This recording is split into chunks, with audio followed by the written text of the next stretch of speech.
Assalamualaikum warahmatullahi wabarakatuh. Nama saya Wilda Agustin dengan NIM 1931041065 dari kelas PJKRC 2019. Baik, saya akan menjelaskan sedikit tentang tes tertulis untuk prestasi belajar. Bentuk-bentuk tes. Telah dibicarakan sebelum ini bahwa di sekolah seringkali digunakan tes buatan guru atau bukan standardized test. Tes ini disebut tes buatan guru atau teacher made test. Tes yang dibuat oleh guru ini terutama menilai kemajuan siswa dalam hal pencapaian hasil yang dipelajari. Dalam hal ini, bentuk tes dibedakan atas dua bentuk, yaitu tes subjektif dan tes objektif, di mana tes subjektif pada umumnya berbentuk esai atau uraian. Tes berbentuk esai adalah sejenis tes kemajuan belajar yang memerlukan jawaban yang bersifat pembahasan atau uraian kata-kata. Soal-soal bentuk uraian ini menuntut kemampuan peserta tes untuk dapat mengingat-ingat dan mengenal kembali, dan terutama harus mempunyai daya kreativitas yang tinggi dalam pengerjaannya.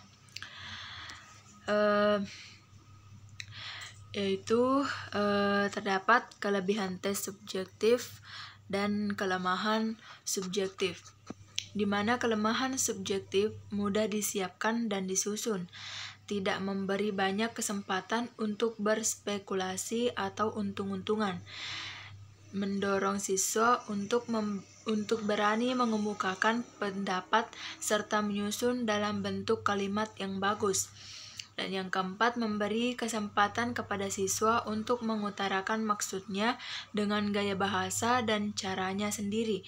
Dapat diketahui sejauh mana siswa mendalami sesuatu masalah yang diteskan. Selanjutnya, kelemahan tes subjektif yaitu sebagai berikut: kadar validitas dan reliabilitas rendah karena sukar diketahui segi-segi mana dan dari pengetahuan siswa yang betul-betul telah dikuasai. Selanjutnya, kurang referensif dalam mewakili seluruh skop bahan pelajaran yang akan dites karena soal hanya beberapa saja atau terbatas. Yang selanjutnya, petunjuk penyusunan. Pertama, untuk menghasilkan butir soal tes uraian yang baik, bagi penyusun tes diharapkan memperhatikan hal-hal berikut. Yang pertama, hendaknya soal-soal tes dapat meliputi ide-ide pokok dari materi yang diujikan, dan kalau mungkin disusun soal yang sifatnya komprehensif yang mampu mewakili materi pokok dalam materi pelajaran yang diujikan. Yang kedua, hendaknya soal tidak mengambil kalimat-kalimat yang disalin langsung dari buku atau catatan. Pada waktu menyusun, soal-soal sudah dilengkapi dengan kunci jawaban serta pedoman penilaiannya. Yang ketiga, hendaknya diusahakan agar pertanyaannya bervariasi antara jelaskan, mengapa, bagaimana, agar dapat diketahui seberapa jauh penguasaan siswa terhadap bahan. Yang keempat, hendaknya rumusan soal dibagi sedemikian rupa sehingga mudah dipahami oleh tercoba. Yang kelima, hendaknya ditegaskan model jawaban apa yang dikehendaki oleh penyusunan tes. Untuk ini, pertanyaan tidak boleh terlalu umum, tetapi harus spesifik. Selanjutnya, tes objektif. Tes objektif adalah tes yang dibuat dengan sedemikian rupa sehingga hasil tes itu dapat dinilai secara objektif, yaitu dapat dinilai oleh siapapun akan dapat menghasilkan skor yang sama. Karena sifatnya yang objektif ini, maka tidak perlu harus dilakukan oleh manusia. Pekerjaan tersebut dapat dilakukan oleh mesin, misalnya mesin scanner. Tes objektif ini terbagi lagi atas kelebihan dan kelemahan tes objektif. Yang pertama, kelemahan tes objektif. Tes objektif lebih banyak mengandung segi-segi yang positif. Misalnya lebih representatif, mewakili isi dan luas bahan. Lebih objektif, dapat dihindari campur tangannya unsur-unsur subjektif baik dari segi siswa maupun segi guru yang memeriksa. Selanjutnya, tes objektif lebih mudah dan cepat cara memeriksanya karena dapat menggunakan kunci tes bahan bahkan alat-alat hasil kemajuan teknologi.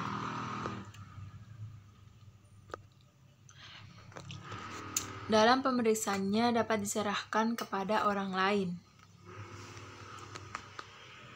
Dalam pemeriksaannya tidak ada unsur subjektif yang mempengaruhi.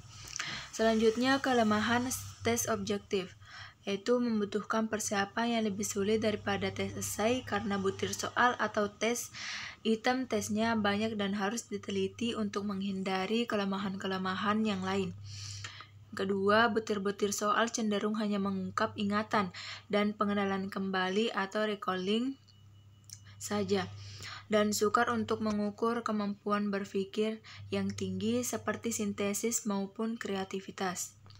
Yang ketiga, banyak kesempatan bagi siswa untuk spekulasi atau untung-untungan dalam menjawab soal tes. Yang keempat, kerjasama antar siswa pada waktu mengerjakan soal tes lebih terbuka. Selanjutnya, macam-macam tes objektif. Yang pertama, tes benar salah, di mana tes tipe benar salah adalah tes yang butir soalnya terdiri dari pernyataan yang disertai dengan alternatif jawaban, yaitu jawaban atau pernyataan yang benar dan yang salah. Ya, ini contohnya. Kebaikan tes benar salah dapat mencakup bahan yang luas, tidak banyak memakan tempat karena biasanya pertanyaan-pertanyaannya singkat saja. Mudah menyusunnya, dapat digunakan berkali-kali, dapat dilihat secara cepat dan objektif, petunjuk cara mengerjakannya mudah dimengerti.